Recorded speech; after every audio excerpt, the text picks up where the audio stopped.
ఐబొమ్మ నిర్వాహకుడు ఇమ్మడి రవికి నాంపల్లి కోర్టు 14 రోజుల జ్యుడిషియల్ రిమాండ్ విధించింది. సైబర్ క్రైమ్ పోలీసులు అతనిపై మొత్తం 5 కేసులు నమోదు చేశారు. రవి కస్టడీ బెయిల్ పిటిషన్లపై నాంపల్లి కోర్టు తీర్పు ఏం వెల్లడిస్తుందో చూడాలి.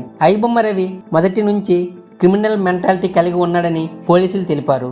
అతడి మాజీ భార్య తనతో పాటు తన కూతుర్ని కూడా చిత్రహింసలకు గురి చేశాడని, దానితో అతను విడాకులు ఇచ్చినట్లు ఆమె తెలిపింది. కానీ అసలు కథలో రవికి చిన్నతనం నుంచి టెక్నాలజీపై ఆసక్తి ఉండేది. ఐటీ విభాగంలో కెరీర్ మొదలుపెట్టాడు. 2016లో ముస్లిం అమ్మాయి నజ్మాను వివాహం చేసుకున్నాడు. అయితే అతని భార్యతో పాటు అతని అత్త కూడా తక్కువ సంపాదన విషయంలో హేళన చేసేవారు. అతనిని వివిధ మాటలతో అతని మనోభావాలు దెబ్బతీసేవారు. దీనితో గొడవలు పెరిగి బాధకు గురై భార్యతో విడాకులు తీసుకుని విదేశాలు పారిపోయాడు. దీంతో రవి జీవితంలో మలుపు వచ్చింది.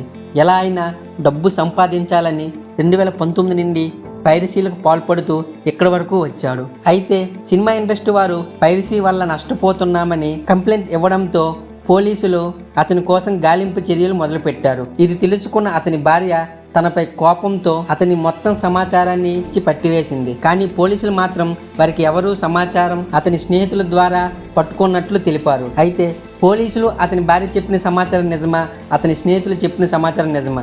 మీరు దేనికి ఓటు వేస్తారు? అలానే ఐబొమ్మ రవిని ప్రజలు రాబిన్హుడ్ హీరోగా భావిస్తున్నారు. టికెట్ ధరలు పెంచి దోచుకోవడం తప్పు, 1000 కోట్లు పెట్టి తీస్తే బాగుపడేది హీరో, డైరెక్టర్, నిర్మాత 50-100 కోట్లు పెట్టి తీయలేరా అని ప్రశ్నిస్తున్నారు. డైరెక్టర్ ఆర్జీవి గారైతే ఒక ట్వీట్ చేశారు. సినిమా టికెట్ ఎక్కువ కాబట్టి పైరసీ సరైందని అంటున్నారు.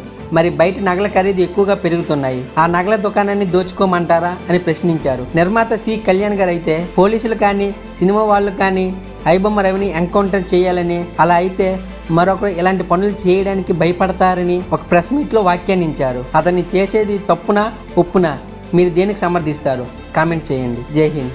100 కోట్లు దోచుకుంటున్న రాజకీయ నాయకుల్ని పట్టుకోరు గానీ నాలాంటి వాడిని స్కెచ్ చేసి మరీ పట్టుకుంటారు.